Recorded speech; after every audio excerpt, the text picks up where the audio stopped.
it's Sherry Roberts with eXp Realty here with my new very best friend, Roquanda. Hi! We were going to change our name to Sherquanda, but I don't know, that might be a little heavy on the mouth there, so we're just going to keep it separate. Anyway, welcome to our second installment of Short Sales. You definitely don't want to miss this, so please subscribe and like and follow along. And we're talking about today how to start the process of a short sale.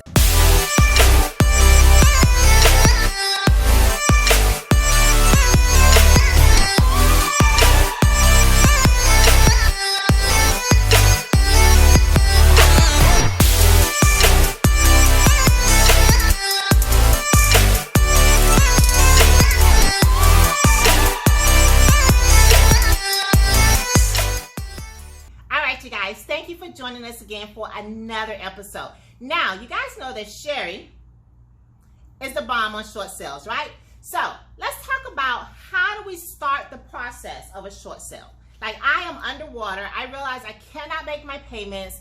My house is not worth what the value of it is. I'm upside down. I'm going crazy. I'm crying. I'm screaming. I can't sleep at night. How do I start the process? Call me. First you call me. I've been doing short sales since 2008. I've had my license since 2001, and I've worked for a mortgage broker. I was a transaction coordinator and a title company. So I learned everything backwards and then did real estate finally for myself in the end. So I'm very familiar with the process. You would meet with me. We would do a consultation. We would find out if you indeed are upside down.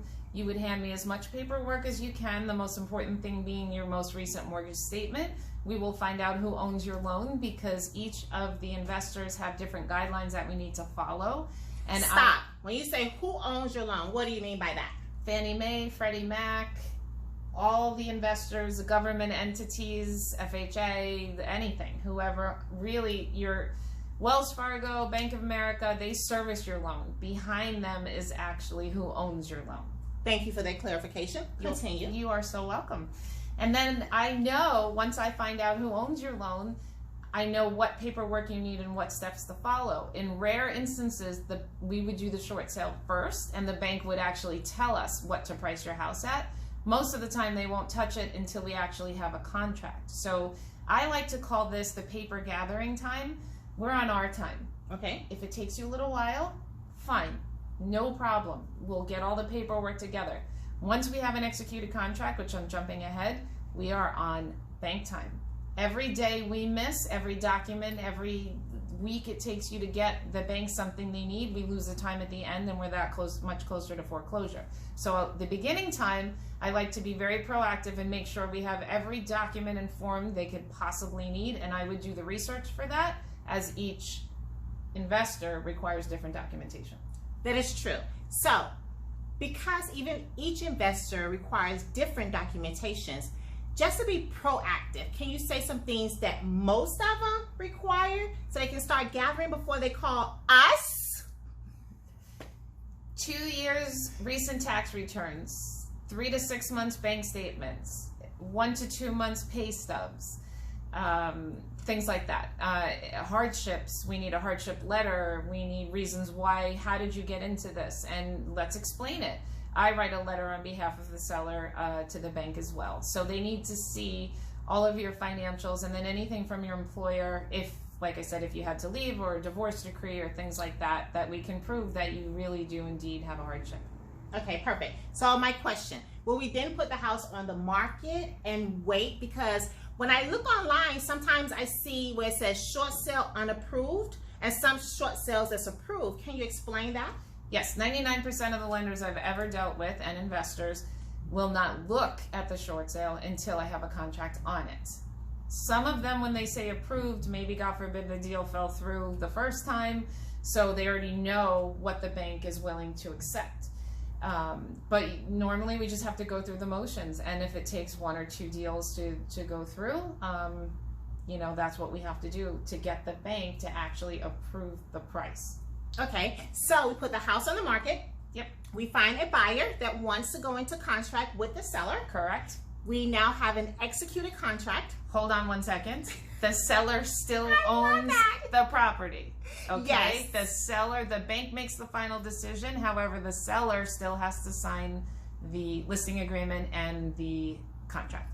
Exactly. So that process can take a while, because I've been through short sales where a person would submit an offer, but then it takes a while before it actually gets approved. Can you explain that? My world record is 2 weeks.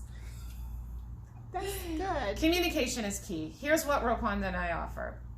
When we go into contract with someone, first we talk to the other agent and we tell them, we reassure them we've been doing this. We will not have direct contact with their buyers, so we have to make the other agent feel safe and secure that they're not going into this spiraling hole of, we don't know where this is going. Mm-hmm. So communication's key. Communication's key no matter who you are or what you deal with. Mm-hmm. And I like to give at least 2 updates a week, and if nothing is happening, at least I've spoken to the bank and I can reassure everybody that nothing's happening. I give my Friday update every Friday, whether something's happening or not. Because if the buyer goes into the weekend not knowing anything, they're going to start to think of weird things. Like if you don't hear from your boyfriend for 3 days, you're not quite sure where he is or what he's doing, but I know you're thinking of 5,000 scenarios of where he is. So we like to prevent that in this case. Do you see why I love her? Okay. So we gather all the information. We are in communication with our other partner, which is the other brokerage. Effective communication with them so they know what's going on at all times. That way they can relay the information back to their buyers so everyone understands the process as we go along. Great. So now you're working with the seller at the time with the bank. What does that process look like?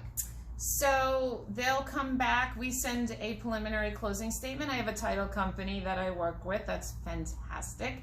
They give me a closing statement with all the projected costs. So we say, title what company if we work with? Okay. Yeah, sorry. So what if it doesn't close for 3 months? If you have an HOA, taxes, we try to estimate all those costs and then we charge it to the bank. The seller is not allowed to pay for anything. Can you repeat that?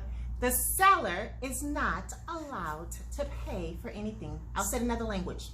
The seller is not allowed to pay anything. Okay, so let's talk about that. So a lot of times buyers submit offers and ask for seller concession. Can the seller help with that? Not the seller. The bank may agree to that. I don't particularly care for those because the bank really doesn't want to give any money back because they're already taking an average of 15% loss at that time on market value. So they're not really excited about giving money back towards buyers' closing costs. I will fight for you to the death, but if you go into contract with us, I need to know that you are totally not dependent on receiving that money. But I will do And that's important to know. We need to make sure that you are financially secure to move forward with the purchase without the seller contributing anything. And if it does, it'll be like putting icing on the cake, right? Correct. It's a gift. It's a gift. So the seller, let's say you're 2 to 3 years in arrears in your taxes. You just have not been able to catch up. I will attempt to get the bank to pay for that. And they have to because you can't close. There's a lien on your house and you won't be able to close for property taxes. So yeah, the bank understands. So, but these are all, if you picture like a fluid board and you toggle all of these prices, Loxahatchee, thank goodness, has no HOA, but what if you haven't paid your HOA in a year? What if you haven't paid your taxes in 2 years? What if your water bill's due? What if all these things, we toggle them and move them around and then the price is affected. So if there's nothing in arrears and nothing owed, maybe the purchase price can be lower. If there's a lot of things in the background that have to be taken care of, then the bank is going to want a higher price because what they care about is the net. Awesome. All right, you guys. So I know we said a lot. You always say a lot.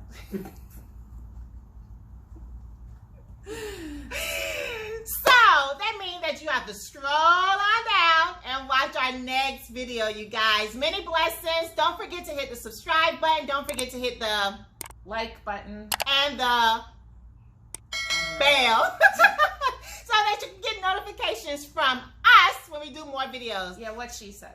Until the next video, you guys, be blessed.